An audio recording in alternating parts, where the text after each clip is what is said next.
آیت نمبر 168، لوگوں جو زمین میں حلال اور پاک چیزیں ہیں انہیں کھاؤ اور شیطان کے بتائے ہوئے راستوں پر نہ چلو، وہ تمہارا کھلا دشمن ہے اور تمہیں برائی اور فحش کا حکم دیتا ہے، اور یعنی بے شرمی کا، فحش کہتے ہیں بے شرم کاموں کو، اور یہ سکھاتا ہے کہ تم اللہ کے نام پر وہ باتیں کہو جن کے متعلق جن کے بارے میں تمہیں علم نہیں ہے کہ وہ اللہ نے فرمائی ہیں۔ حلال اور پاک رزق کا تو اب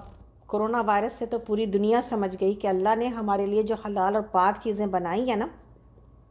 وہ کتنی ضروری ہیں، کتنی انسانیت کو اس کی وجہ سے فائدہ، اور کتنی ساری بیماریوں سے آپ اس لیے بچے ہوئے ہیں کہ آپ کو اللہ نے ایک پرٹیکولر چیز کو کھانے کے بارے بھی حکم دے دیا کہ اس کو کھاؤ اور اس کو نہ کھاؤ۔ موجود تو ساری ہیں، لیکن ہر ایک کے لیے کا فائدہ اپنی جگہ پر موجود ہے۔ ایون جو حرام چیزیں ہیں ان کا بھی کچھ نہ کچھ فائدہ اللہ کے پاس موجود ہوگا، لیکن بعض اوقات بعض چیزوں کا فائدہ نہیں ہوتا، صرف بعض چیزیں اس لیے برپا کی گئی ہیں یا پیدا کی گئی ہیں تاکہ جب ان سے روکا جائے تو ایمان والوں کو ٹیسٹ ہو جائے گا کہ یہ کھاؤ اور یہ نہ کھاؤ۔ موجود ہوں گی تو پتہ چلے گا نا اس کو نہیں کھانا ہے۔ تو آج کیسے پتہ چلا اسنیک اور چمگادڑ اور پتہ نہیں کیا بیٹ، ان لوگوں کو کھانے سے جو اللہ نے ہمیں روک رکھا ہے، اور جو لوگ ان چیزوں کو کھاتے ہیں وہ انسانیت کے لیے کتنے بڑے خطرہ ہیں۔ تو جہاں پر یہ قومیں کچھ کھاتی ہی نہیں، سبزی کے علاوہ کچھ کھائے گی نہیں، سب میں جان ہے، جاندار کو مارے گی نہیں، تو پھر سبزی میں بھی جان ہے، پھر سبزی بھی نہ کھائے۔ تو اللہ رب العالمین نے ہمیں بیلنسڈ امت بنایا ہے۔ ہم کچھ چیزوں کو کھاتے ہیں،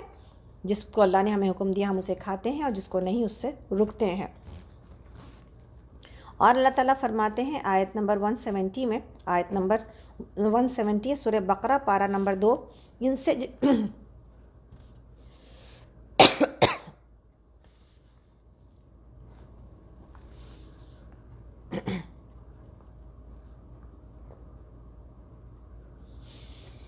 جب کہا جاتا ہے کہ اللہ نے جو احکام نازل کیے ہیں ان کی پیروی کرو، تو جواب دیتے ہیں کہ ہم تو اسی طریقے کی پیروی کریں گے جس پر ہم نے اپنے باپ دادا کو پایا ہے۔ اچھا، اگر ان کے باپ دادا نے عقل سے کچھ بھی کام نہ لیا ہو اور صحیح راستہ نہ پایا ہو، تو کیا یہ پھر بھی یہ انہی کی پیروی کیے چلے جائیں گے، یعنی انہی کو فالو کرتے رہیں گے؟ یہ لوگ جنہوں نے اللہ کے بتائے ہوئے طریقے پر چلنے سے انکار کر دیا ہے، ان کی حالت بالکل ایسی ہے جیسے چرواہا جانوروں کو پکارتا ہے اور وہ ہانک پکار کی صدا کے سوا، یعنی اس آواز کے سوا کچھ نہیں سنتے۔ یہ بہرے ہیں، گونگے ہیں اور اندھے ہیں، اس لیے کوئی بات ان کی سمجھ میں نہیں آتی۔ گویا کہ دل کے اندر کیا پڑ گیا، اب مہر لگ گئی دل میں کہ بات نصیحت کی جاتی ہے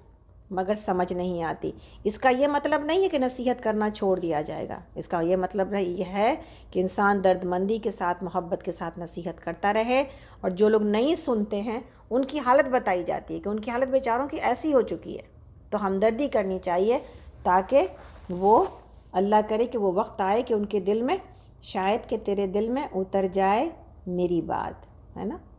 جب شاعر جو ہے وہ منتظر ہے اور انتظار کرتا ہے، ہمارا ایمان بھی ہم کو انتظار۔ اللہ کے نبی صلی اللہ علیہ وسلم نے 13 سال اپنے چچا کے اوپر جو ہے وہ تبلیغ کی، اور نوح علیہ السلام نے 950 سال اپنے قوم کو آواز دیتے رہے۔ تو یہ محبت اور یہ ہمدردی چھوڑی نہیں جائے گی، لیکن اللہ نے ان کی حالت یہ بتا دی کہ انکار کرنے سے یہ صفت پیدا ہو جاتی ہے۔ تو اگر ہم پکارنے والے ہیں تب ہمیں اتنا صبر کرنا چاہیے، اور اگر ہم انکار کرنے والے ہیں اللہ کی نصیحتوں کے اور اللہ کی باتوں کے، تو پھر ہمیں یہ سمجھنا چاہیے کہ نعوذ باللہ جانوروں سے بدتر تو نہیں ہو گئی میری حالت کہ مجھے اللہ کی صحیح بات سمجھ میں نہیں آتی۔ اس لیے کہا گیا کہ انسان اپنے لیے دعا مانگے، اللہم ارنا الحق حقا وارزقنا اتباعہ وارنا باطلا باطلا وارزقنا اجتنابہ، کہ اللہ مجھے جو ہے وہ صحیح بات کو سمجھنے کی توفیق عطا کرے، حق کو حق دکھائے، اور خراب اور جو ہے بری باتوں کو مجھے سمجھنے کی توفیق عطا کرے، تاکہ میں جو صحیح بات ہے، نیکی کی بات ہے، بھلائی کی بات ہے، میں اس کے اوپر چل سکوں، اور جو برائی کی بات ہے میں اس سے بچ سکوں۔ آگے اللہ تعالیٰ فرماتے ہیں، ہم لوگ اس وقت آیت نمبر 173 پر ہیں سورہ بقرہ۔ اے لوگو جو ایمان لائے ہو، اگر تم حقیقت میں یعنی اصل میں اللہ ہی کی بندگی کرنے والے ہو تو جو پاک چیزیں ہم نے تمہیں بخشی ہیں انہیں بے تکلف کھاؤ اور اللہ کا شکر ادا کرو۔ اللہ کی طرف سے اگر کوئی پابندی تم پر ہے تو وہ یہ ہے، اب یہاں پر جو حرام چیزیں ہیں وہ بتائی جا رہی ہیں کہ مردار نہ کھاؤ، یعنی ڈیڈ اینیملز، خون سے اور سور کے گوشت سے پرہیز کرو، اور کوئی ایسی چیز نہ کھاؤ جس پر اللہ کے سوا کسی اور کا نام لیا گیا ہو۔ ہاں، جو شخص مجبوری کی حالت میں ہو وہ ان میں سے کوئی چیز کھا لے بغیر اس کے کہ وہ قانون توڑنے کا ارادہ رکھتا ہو یا ضرورت کی حد سے تجاوز کرے، یعنی ضرورت جتنی ہے اس سے بڑھ جائے، تو اس پر کچھ گناہ نہیں، اللہ بخشنے والا اور رحم کرنے والا ہے۔ یعنی حلال ساری چیزیں کھائی جائیں گی، حرام سے پرہیز کیا جائے گا، اور یہاں پر مختصر حرام چیزیں بتا دی گئی ہیں۔ یہاں پر جانوروں کے نام نہیں لیے گئے، لیکن من جملہ ایک چیز بتا دی گئی کہ ڈیڈ اینیملز نہیں کھانے ہیں، لیکن سمندر کا مردار کھانے کی اجازت موجود ہے۔ خون سے اور سور کے گوشت سے پرہیز کرنا ہے۔ خون کے اعتبار سے کلیجی اور تلی جو جس میں خون ہوتا ہے اس کی اجازت موجود ہے، جبکہ ذبح کرنے کے بعد اس میں سے زائد خون نکل چکا ہو، لیکن پھر بھی اس کے اندر کچھ موجود ہوتا ہے، اس کی اجازت موجود ہے۔ اور جس پر اللہ کا نام نہیں لیا جائے، اللہ کے سوا کسی اور کا نام لیا گیا، وہ حرام ہے۔ لیکن وہ جانور بھی حرام ہے جس پر اللہ کا نام نہیں لیا گیا، یعنی کچھ نہیں کہا گیا اس کے اوپر ذبح کرتے وقت میں، تبھی بھی اس کے اوپر اس کو نہیں کھایا جائے گا۔ سورہ آل عمران میں ہم وہ آیت پڑھیں گے انشاءاللہ تعالیٰ۔ تو اللہ تعالیٰ فرماتے ہیں کہ حرام کسی انسان کے اوپر اسی وقت حلال ہو سکتا ہے یا ہو پاتا ہے جب کہ وہ ایسی حالت میں پہنچ جائے کہ اب اس کی حالت یہ ہے کہ بھوکا ہے اور اگر کچھ کھائے گا نہیں تو مر جائے گا، اور سامنے جو چیز موجود ہے وہ حرام ہے۔ یعنی پہلی چیز کیا ہے کہ واقعی مجبوری کی حالت ہے، جان بچانے کی ضرورت ہے، اور مجبوری بھی ایسی نہیں ہے کہ محض بھوک ہے بلکہ جان جانے کی حالت ہے۔ دوسری چیز کیا ہے، کسی بھی چیز انسان کے لیے کوئی حرام چیز حلال کیسے بنتی ہے یا کیسے اس کو اللہ نے اجازت کہاں تک اور کس حد تک دی ہے، اس کا جواب کیا ہے، پہلے کہ ضرورت اتنی بڑی ہو کہ جان پر بن گئی ہو، دوسرے یہ کہ اللہ کے قانون کو توڑنے کی خواہش نہیں ہے، ٹھیک ہے، مجبوری کی حالت میں کھا رہا ہے، خوشی خوشی نہیں کھا رہا، تو چلو بھائی کوئی نہیں، اب تو یہ کھا کے دیکھ لیا جائے اس کو کہ اس میں کیا مزہ ہے جو ہمیں منع کیا گیا ہے، تو وہ خوشی خوشی نہیں کھا رہا بلکہ مجبوری کراہیت کے ساتھ کھا رہا ہے۔ اور تیسری چیز کیا ہے کہ جتنی ضرورت ہے اتنی کھائے، جان بچانے کے لیے جتنا نوالا لیا جا سکتا ہے اتنا ہی نوالا لے، پیٹ بھر کے حرام چیز نہ کھائے۔ اور چوتھی ضرورت کیا ہے کہ جیسے ہی حلال میسر ہو جائے، جیسے ہی حلال مل جائے ویسے ہی پھر حرام سے رک جائے، اب وہ حرام اس کے لیے حلال نہیں رہا، اب وہ حرام اس کے لیے دوبارہ جو ہے وہ حرام ہو گیا ہے۔ تو انشاءاللہ تعالیٰ آپ یہ سمجھ گئے ہوں گے، اضطرار کی حالت میں اس کو جو ہے نا حالت اضطرار کہا گیا ہے، الف صاد طا را الف اور را، اضطرار۔ یہاں پر اضطرہ آپ دیکھیے گا ورڈ موجود ہے قرآن میں، اسی کو اضطرار بنا لیں۔ اضطرار کی حالت میں کون سے قانون ہیں، اللہ رب العالمین نے ہمیں کتنی اجازت دی ہے اور اس میں کون سی شرائط ہیں، کیا کنڈیشن ہے۔ آگے چلتے ہیں، آگے آیت نمبر 174 ہے، سورہ بقرہ اور پارہ نمبر 2 ہے۔ حق یہ ہے کہ جو لوگ ان احکام کو چھپاتے ہیں جو اللہ نے اپنی کتاب میں نازل کیے ہیں اور تھوڑے سے دنیاوی فائدوں پر انہیں بھیٹ چڑھاتے ہیں، دراصل وہ اپنے پیٹ آگ سے بھر رہے ہیں۔ قیامت کے روز اللہ ہرگز ان سے بات نہ کرے گا، نہ انہیں پاکیزہ ٹھہرائے گا، اور ان کے لیے دردناک سزا ہے۔ یہ وہ لوگ ہیں جنہوں نے ہدایت کے بدلے گمراہی خریدی اور مغفرت کے بدلے عذاب مول لے لیا۔ کیسا عجیب ہے ان کا حوصلہ کہ جہنم کا عذاب برداشت کرنے کے لیے تیار ہیں۔ یہ سب کچھ اس وجہ سے ہوا کہ اللہ نے تو ٹھیک ٹھیک حق کے ساتھ کتاب نازل کی تھی، مگر جن لوگوں نے کتاب میں اختلاف یعنی ڈفرینسز نکالے وہ اپنے جھگڑوں میں حق سے بہت دور نکل گئے۔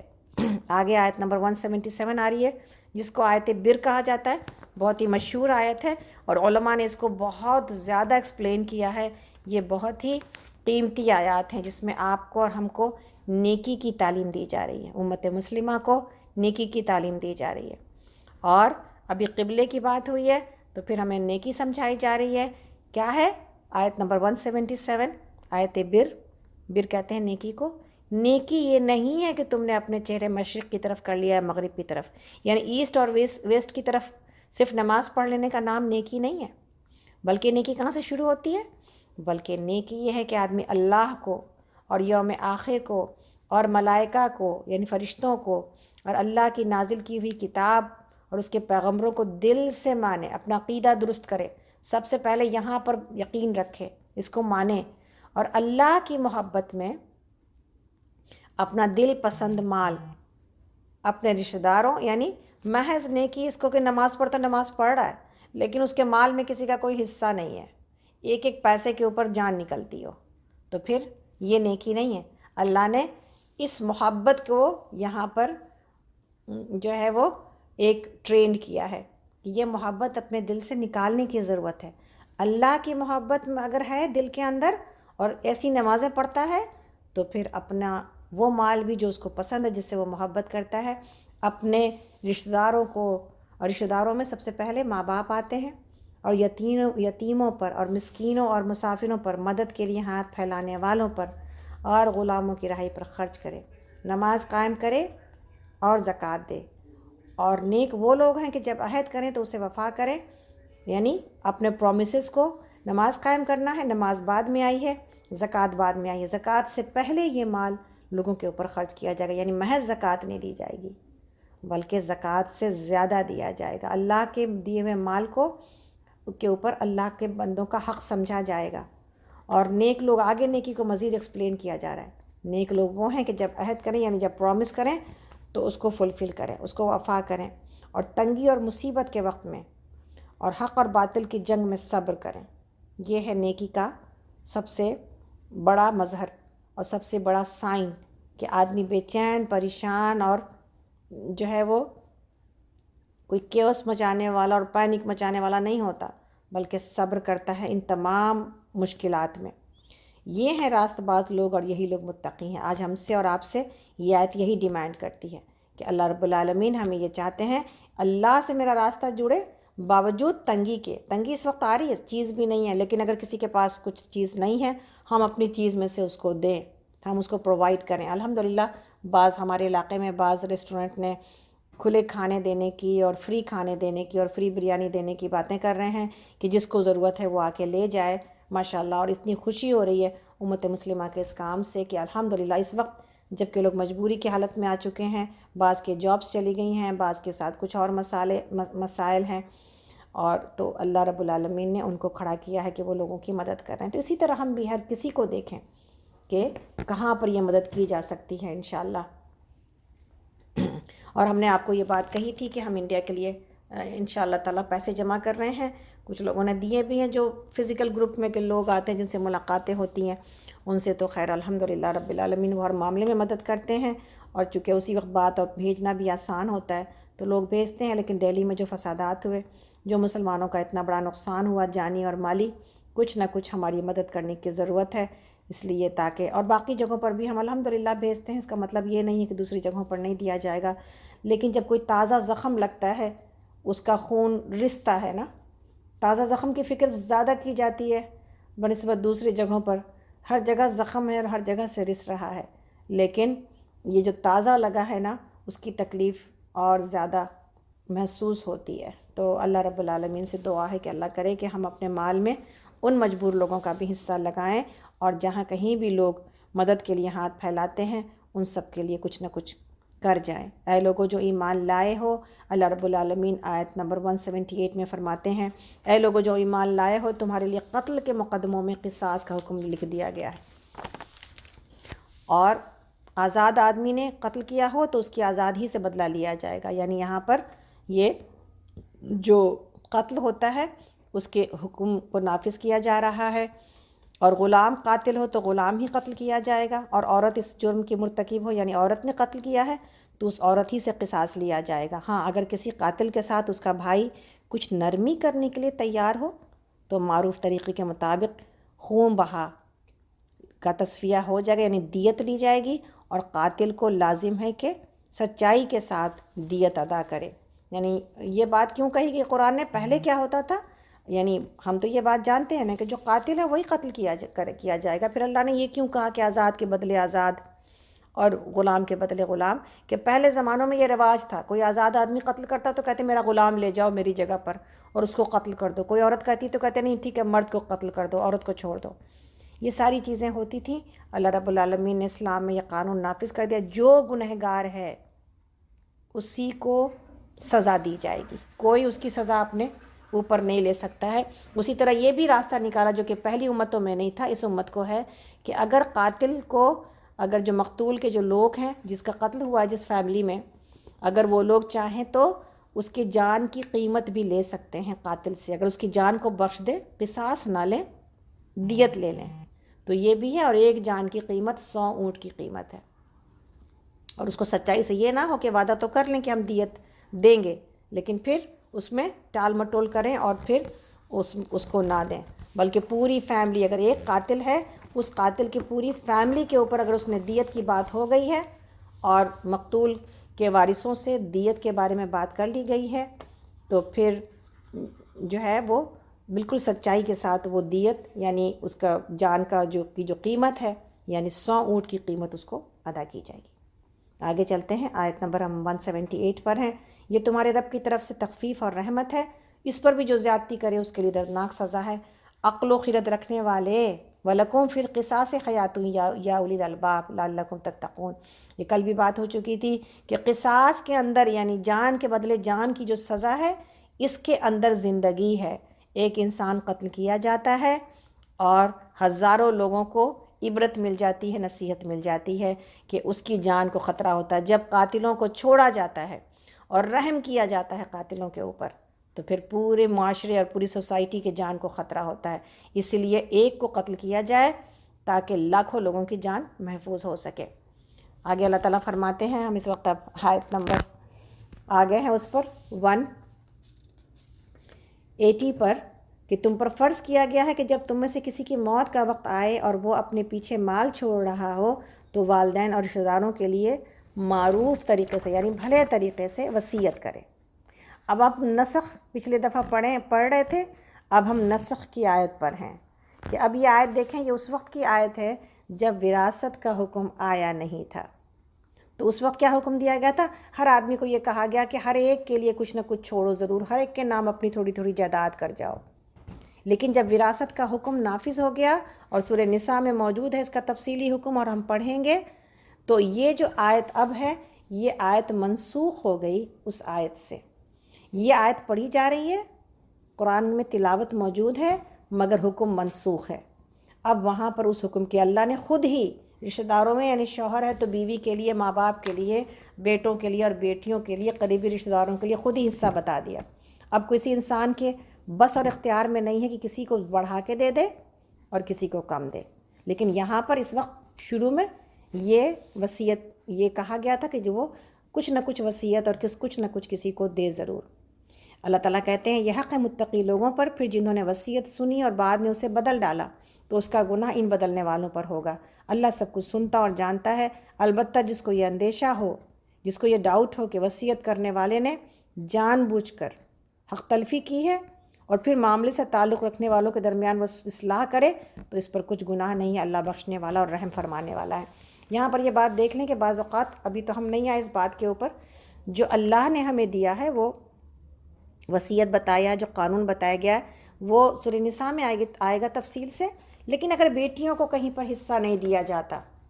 اور بھائیوں کو محض دیا جاتا ہے اور بھائی بعد میں، یعنی والدین نے نہیں دیا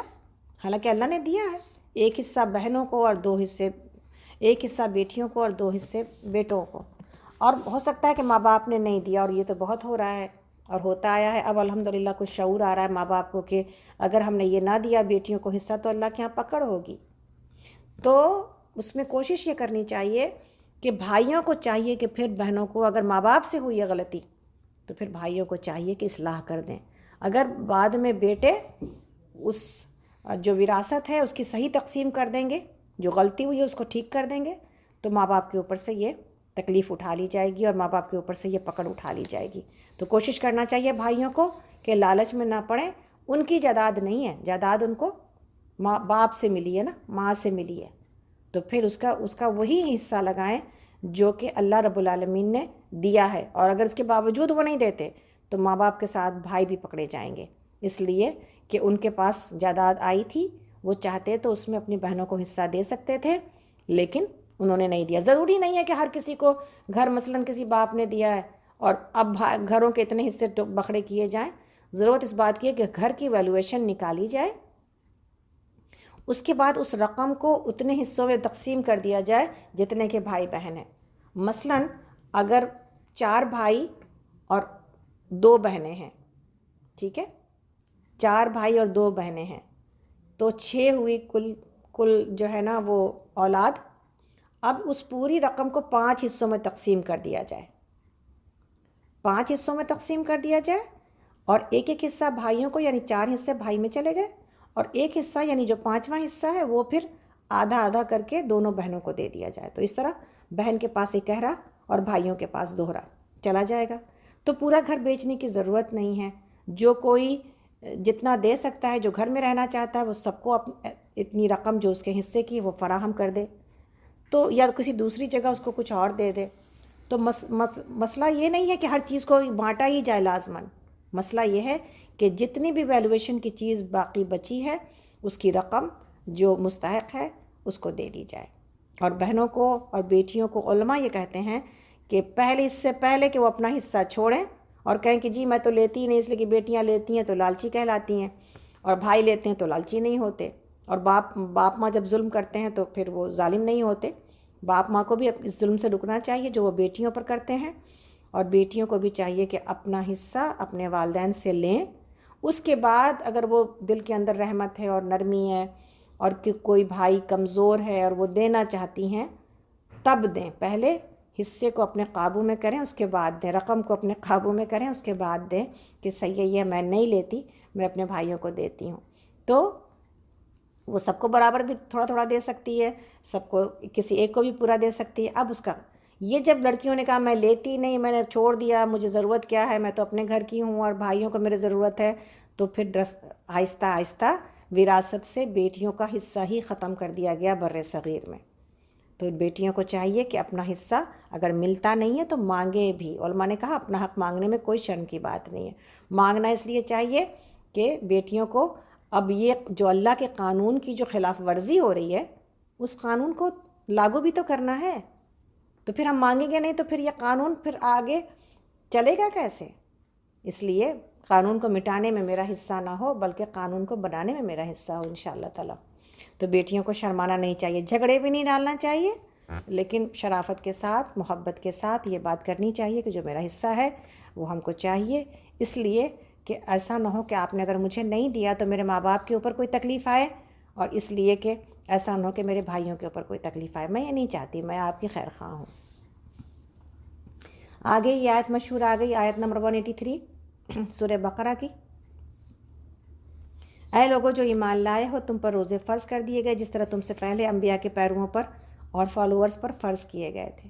اس سے توقع ہے کہ تم میں تقویٰ کی صفت پیدا ہوگی۔ چند مقرر دنوں کے روزے ہیں، اگر تم میں سے کوئی بیمار ہو یا سفر پر ہو تو دوسرے دنوں میں اتنی ہی تعداد پوری کر لے۔ اور آگے یہ آیت دیکھیے، یہاں تک تو بات صحیح ہے، یہ ہماری شریعت میں ابھی بھی موجود ہے،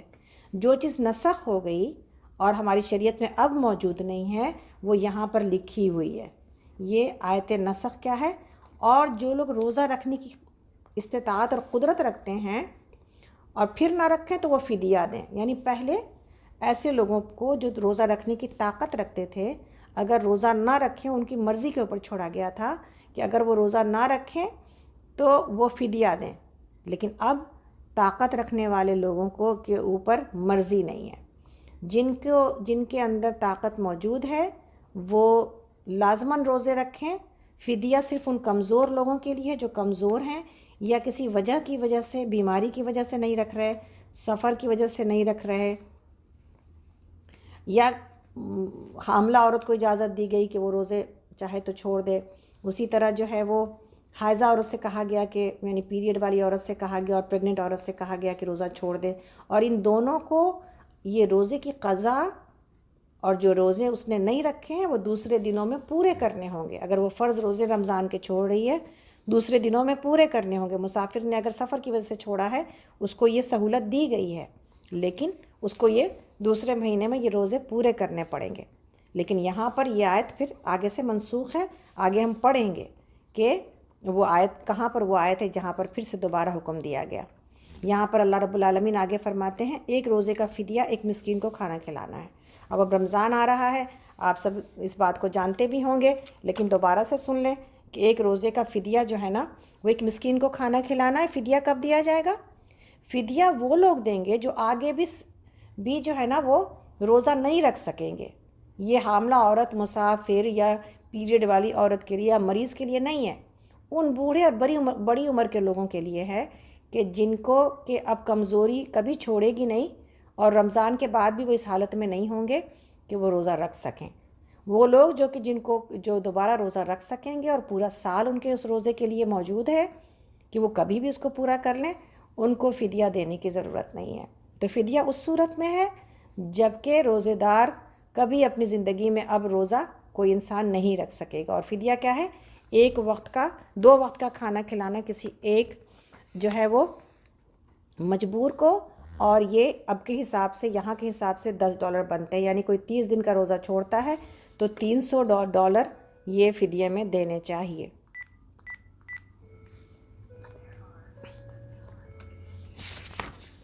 آگے اللہ تعالیٰ فرماتے ہیں کہ اور جو اپنی خوشی سے کچھ زیادہ بھلائی کرے، یعنی وہ ایک سے زیادہ لوگوں کو کھلائے تو یہ اس کے لیے بہتر ہے، لیکن اگر تم سمجھو تو تمہارے حق میں اچھا یہی ہے کہ روزہ رکھو۔ رمضان وہ مہینہ ہے جس میں قرآن نازل کیا گیا، جو انسانوں کے لیے سراسر ہدایت ہے اور ایسی واضح تعلیمات پر مشتمل ہے، یعنی ایسے جو ہے نا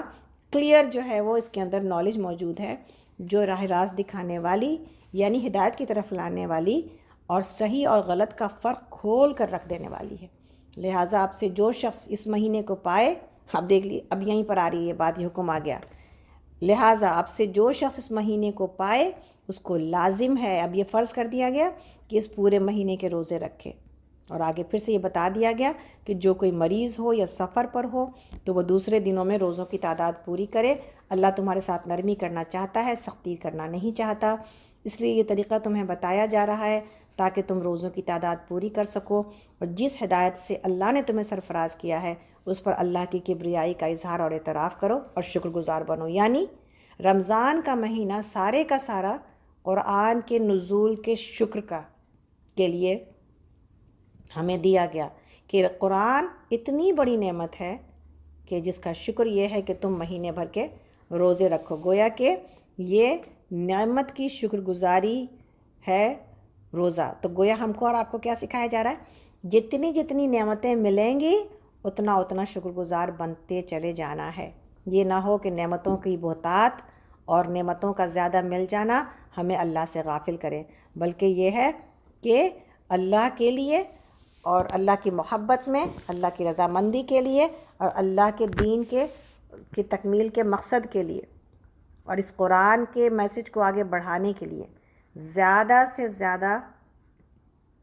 اللہ کے راستے میں دوڑ دھوپ کریں۔ یہ ہے نعمتوں کا مقصد۔ اور آگے اللہ تعالیٰ فرماتے ہیں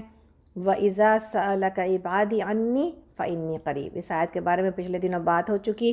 یہ آیت 186 ہے اور اسے ہمیں یاد کرنا چاہیے۔ اور اے نبی صلی اللہ علیہ وسلم، میرے بندے اگر آپ سے میرے متعلق پوچھیں تو انہیں بتا دیجئے کہ میں ان سے قریب ہی ہوں۔ پکارنے والا جب مجھے پکارتا ہے تو میں اس کی پکار سنتا ہوں اور جواب دیتا ہوں، لہٰذا انہیں چاہیے کہ میری دعوت پر لبیک کہیں اور مجھ پر ایمان لائیں۔ یہ بات آپ انہیں سنا دیجئے، شاید کہ وہ ہدایت پا جائے، ہے نا۔ تو تھوڑا سا دیر رکیے گا، اذان ہو رہی ہے میرے پاس۔ تو ہم لوگ آگے چلتے ہیں اس آیت کی طرف کہ نبی صلی اللہ علیہ وسلم، میرے بندے اگر آپ سے میرے متعلق پوچھیں، یعنی میرے بارے میں پوچھیں، تو انہیں بتا دیجئے کہ میں ان سے قریب ہی ہوں۔ پکارنے والا جب مجھے پکارتا ہے تو میں اس کی پکار سنتا ہوں اور جواب دیتا ہوں، اس لیے ان کو چاہیے کہ میری دعوت پر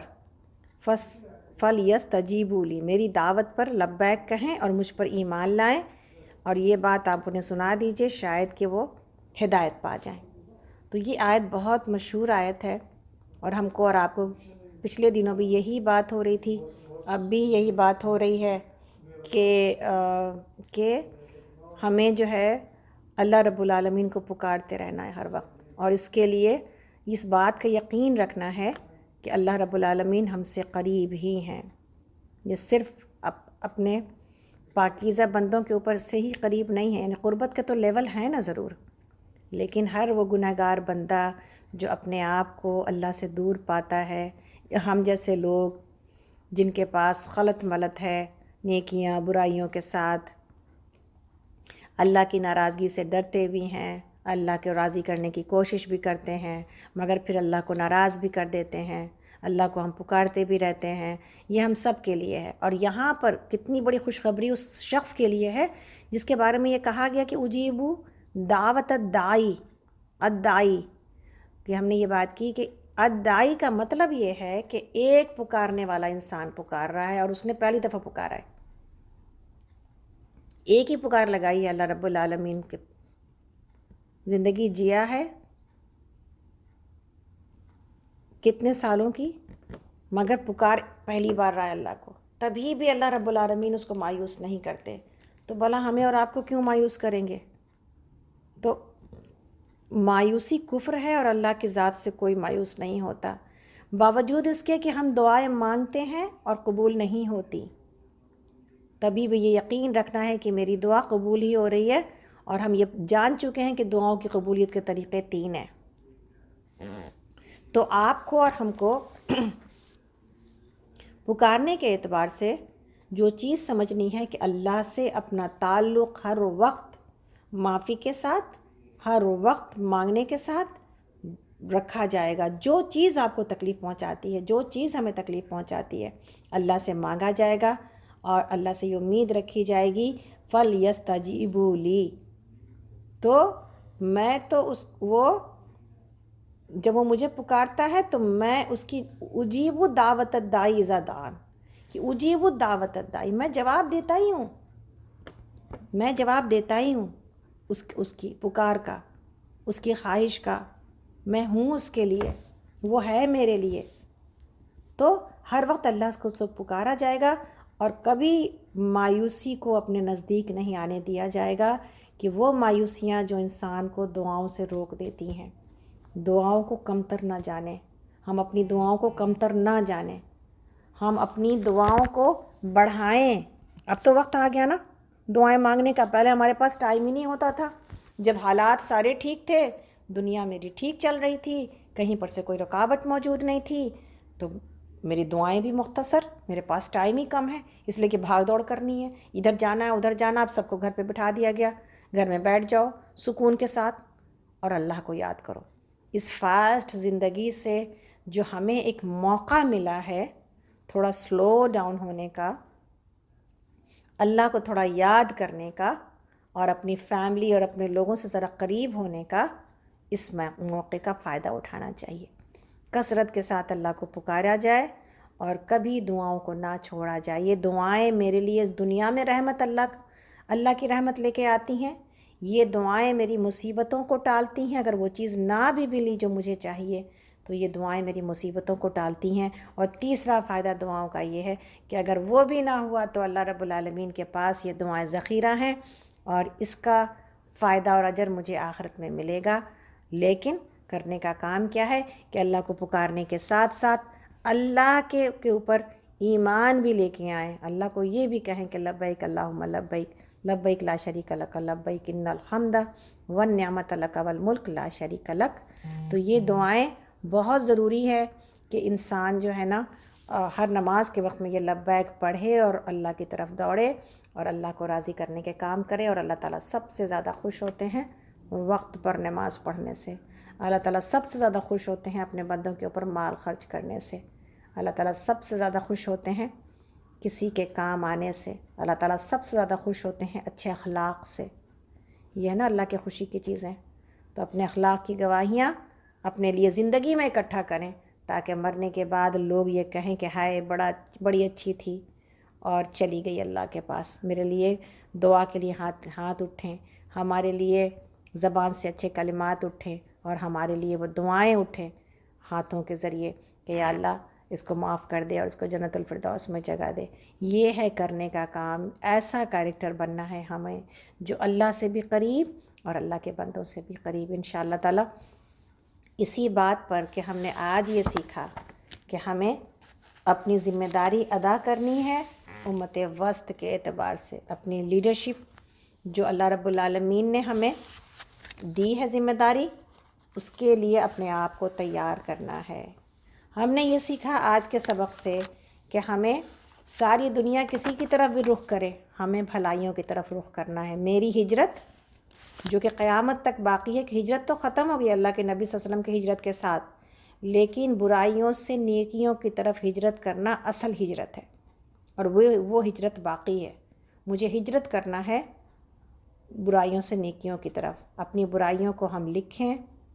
اور نیکیوں کو ہم لکھیں۔ ہم کون سی نیکی اپنے اندر دیکھنا چاہتے ہیں، ہم کس برائی سے اپنی جان چھڑانا چاہتے ہیں، وہ برائیاں جو میری عادت بن چکی ہیں، چاہے وہ نمازوں سے غفلت ہو، چاہے وہ مال کی محبت ہو، چاہے وہ زبان کی خرابی ہو، کچھ بھی ہو سکتی ہے، ہر ایک کے پاس یہ چیزیں موجود ہیں۔ اللہ رب العالمین سے دعا ہے ہمیں ہر طرح کی برائیوں سے بچا کر نیکیوں کی طرف جو ہے وہ لے کے آئے، اور نہیں چھوٹتی اور کوشش کر رہے ہیں، صبر اور نماز سے مدد لی جائے گی، تکلیف آئے گی، صبر اور نماز سے مدد لی جائے گی۔ ہم نے یہ سیکھا اللہ رب العالمین نے قرآن میں یہ کہہ دیا، یہ حالات کہاں سے آ گئے، ہمیں یہ بات پتہ چل گئی۔ اللہ نے کہا ہم ضرور بالضرور تم کو آزمائیں گے، آیت نمبر 155 سے آیت نمبر 157 تک، کہ یہ آزمائشیں آئیں گی، مجھے آزمایا جائے گا، لیکن میری زبان سے اللہ کی رضا کے کلمے کے سوا کچھ نہیں نکلے گا، اور میں یہ کہوں گی ہر تکلیف پر، ہر اس پریشانی پر، انا للہ و انا الیہ راجعون، اللہم اجرنی فی مصیبتی واخلف لی خیرا منہا۔ یاد کر لیجئے آپ لوگ اس کو، انشاءاللہ ریکارڈنگ جائے گی، سن کے آپ کو یاد ہو جائے گی۔ جو لوگ سکینت گروپ پر نہیں ہیں، پلیز سکینت گروپ پر اپنے آپ کو ڈالیں، میرے پاس اپنا نمبر بھیجیں اور ہمیں فون کریں۔ میرا فون نمبر ہے 6308899542، 6308899542۔